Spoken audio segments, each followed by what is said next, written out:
সুদেবকে হাজির করে লাজুকে বাঁচিয়ে দিল অনুভব। সম্পূর্ণ জানতে দেখতে থাকো।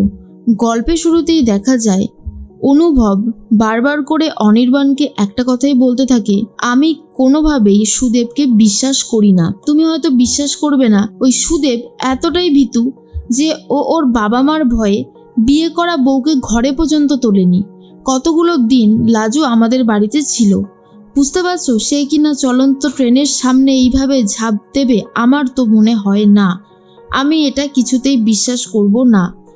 এসপি অনির্বাণ বলে, ঠিক আছে, তোমার সন্দেহ যখন হচ্ছে সেই সন্দেহ মাফিক আমরা তদন্ত করে দেখি, যদি কিছু পাই তো ভালো, আর না পেলে তো বুঝতে হবে ওটাই ছিল সুদেব। লাজুকে বাঁচাতে অনুভব পুরো মরিয়া হয়ে উঠেছে। অনুভব এসপির সাথে কথা বলে ব্যবস্থা করার চেষ্টা করে আর বলে, তোমায় যে ফোন নাম্বার দুটো দিলাম সেটা একবার ট্র্যাক করে দেখো, যদি কোনো কিছু ডিটেলস পাও আমাকে জানিও। কিন্তু লাজুর অবস্থা খুব একটা ভালো না, ওকে যেভাবেই হোক বাঁচাতে হবে, ও খুব ট্যালেন্টেড একজন মানুষ। তখন অনির্বাণ বলে, হ্যাঁ আমি মেয়েটার কথা পড়েছি, আমি দেখছি কতদূর কি করা যায়। আমি কি একবার লোকাল থানা থেকে পুলিশ পাঠিয়ে রাখবো ওই বাড়িতে? অনুভব বলে, না না, এটার কি আর কোনো ফাইনাল সলিউশন হলো? যত তাড়াতাড়ি সম্ভব সুদেবকে খুঁজে বার করতে হবেই, তবেই আসল অপরাধীর কাছে পৌঁছানো যাবে, যে কে সুদেবকে এই কাজটা করতে বাধ্য করেছিল। এর মাঝখানে স্ত্রী কথা বলতে থাকে বনলতার সাথে আর শর্মিলার সাথে। বনলতাকে বলে, আমি চাই না কৃষ্ণ আর লাজুর ব্যাপারে জড়াক, কিন্তু বারবার এই কাজটাই হয়ে যাচ্ছে। বুঝতে পারছি কত বড় একটা সমস্যার মধ্যে লাজু এখন পড়েছে, তবে আমার ছেলেটাও দৌড়াদৌড়ি কম করছে না। এর মাঝখানে বনলতা বলে, দেখো ওদের বাড়ির ছেলে চলে গেছে, ওদের তো কষ্ট হবেই, আর তারপরে জানোই তো অনুভবকে তো আর সামলানো যায় না। ওখানে গিয়েও এমন কথা বলছিল, গ্রামবাসীরা তো অনুভবের ওপর একেবারে হামলা করে বসেছিল। স্ত্রী তখন বলে, অনু তুই তো আমাকে এই কথাগুলো বলিসনি।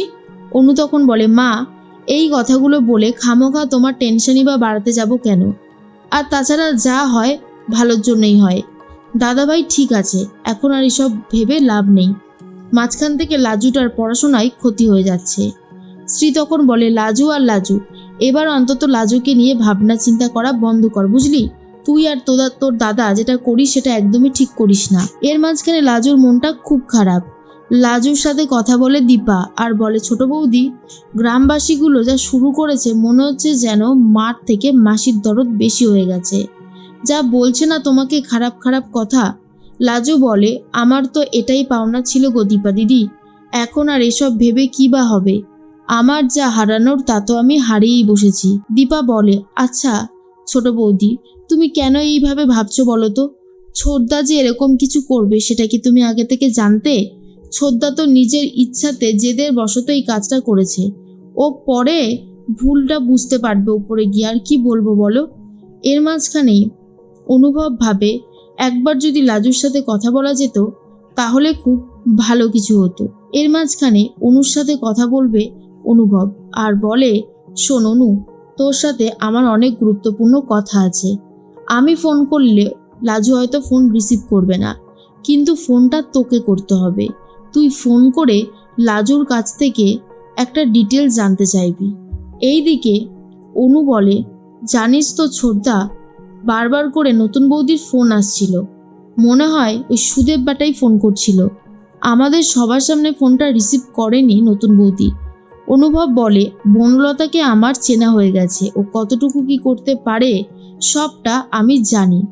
এর মাঝখানেই সুদেব ফোন করে বনলতাকে। বনলতা নিজের সিমটা চেঞ্জ করে ফোন করে বলে, কি হয়েছেটা কি? হ্যাঁ, বারবার করে ফোন করতে থাকো কেন? মর্কট, তুমি কি এটা বোঝো না যে তোমার ফোনটা ধরছি না মানে একটা ইম্পর্ট্যান্ট কাজে আছি বা সেই সিচুয়েশনে নেই যেখানে তোমার ফোন ধরবো?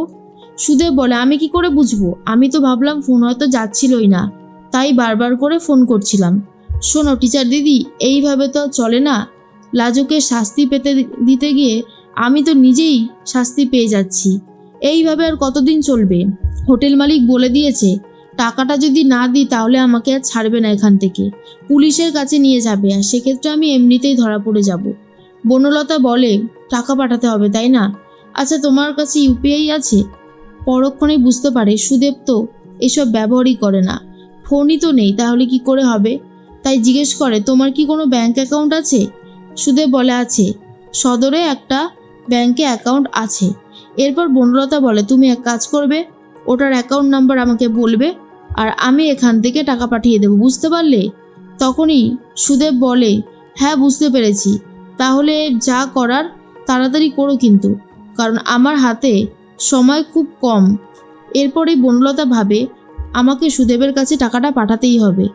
এর মাঝখানেই অনু ফোন করে অনুভবকে, আর অনুভব বলে দেয়, তুই যেভাবেই পারিস না কেন লাজুর কাছে জিজ্ঞেস কর সুদেবের কোনো ব্যাংক অ্যাকাউন্ট নাম্বার আছে কিনা। এরপরেই অনু ফোন করে লাজুকে আর জিজ্ঞেস করে যে সুদেবের কোনো ব্যাংক অ্যাকাউন্ট আছে কিনা। তখন লাজু বলে, ব্যাংক অ্যাকাউন্ট আছে কিনা জেনে তুমি কি করবে? দেখো এসব আর করো না, যে যাওয়া সে তো চলেই গেছে, এখন আর বেকার ঝামেলা চাইছি না। অনু বলে, উফ তুমি বলো না। এরপর বলে দেয়, সদরে একটা ব্যাংক অ্যাকাউন্ট আছে, কিন্তু এর থেকে বেশি কিছু আমি আর জানি না। তখনই অনু পুরোটা বলে দেয় অনুভবকে। এর মাঝখানে বাড়িতে চলে এসেছিল পুরোহিত, কিছুতেই শ্রাদ্ধ শান্তির কাজ করতে চায় না, যেহেতু সুইসাইডে মৃত্যু, তাই বলে এই কাজ আমি করতে পারবো না।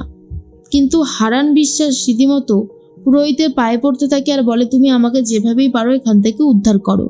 কমলা এই সব কিছুর জন্য লাজুকেই দোষারোপ করতে থাকে। অনুভব খবর পেয়েই চলে যায় অফিসার অনির্বাণের কাছে, অর্থাৎ এসপির কাছে, আর বলে, বলো তুমি আমাকে ডেকে পাঠালে।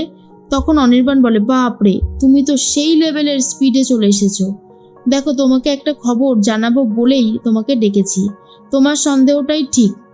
আমরা ওই ব্যাংক অ্যাকাউন্টের মারফতে জানতে পেরেছি সুদেবের ব্যাংক অ্যাকাউন্টে 7,000 টাকা কেউ পাঠিয়েছে, আর তুমি যাকে সন্দেহ করেছিলে বনলতা, সেই পাঠিয়েছে টাকাটা। তখনই অনুভব বলে, বললাম না এই বনলতা সুদেবের সাথে যোগাযোগ রেখেই চলেছে। বুঝতে পারলে তো যে মানুষটা ঠিক কত বড় ঠগার জোচ্চর? তখন অনির্বাণ বলে, সে তো বুঝতেই পারছি, তবে এরকম যে কেউ করতে পারে সেটা আমি এই প্রথম দেখলাম। আমার মনে হয় সুদেবকে ধরা কোনো ব্যাপারই না, ওই মর্কটটা ঠিক আসবে টাকা তুলতে ব্যাংক অ্যাকাউন্টে। আমি 2জন পুলিশ অফিসারকে সিভিল ড্রেসে পাঠিয়ে দিচ্ছি, তাহলে আর সন্দেহ হবে না, আর ওই সুদেবকে আরামসে ধরা যাবে। তখন অনুভব বলে, তোমাকে যে কি বলে ধন্যবাদ জানাবো, যেভাবে তুমি আমাকে সাহায্য করলে। তখনই অনির্বাণ বলে, না না এটা তো আমার কর্তব্য। এর মধ্যেই সুদেবের শ্রাদ্ধ শান্তির কাজ শুরু হয়ে যায় গ্রামের বাড়িতে। তখন অনুভব বলে, কার এসব শ্রাদ্ধ শান্তি করছেন আপনারা? যার শ্রাদ্ধ শান্তি করছেন সে এখনো এই পৃথিবীতে বিরাজমান। সুদেবকে ঘাট ধরে নিয়ে আসে অফিসাররা, আর যেটা দেখার পরে কমলা থেকে শুরু করে লাজু, বনলতা সবাই চমকে যায়। বনলতা বুঝতে পেরে যায় এইবার তার কপালে অশেষ দুঃখ আছে, কারণ সুদেবকে খুঁজে বার করে নিয়ে এসেছে অনুভব। এমনটাই ভাবতে থাকে, আর লাজুও খুব খুশি হয়ে যায়। লাজুকেও এই জ্বালা যন্ত্রণা থেকে মুক্তি দিতে চায় অনুভব।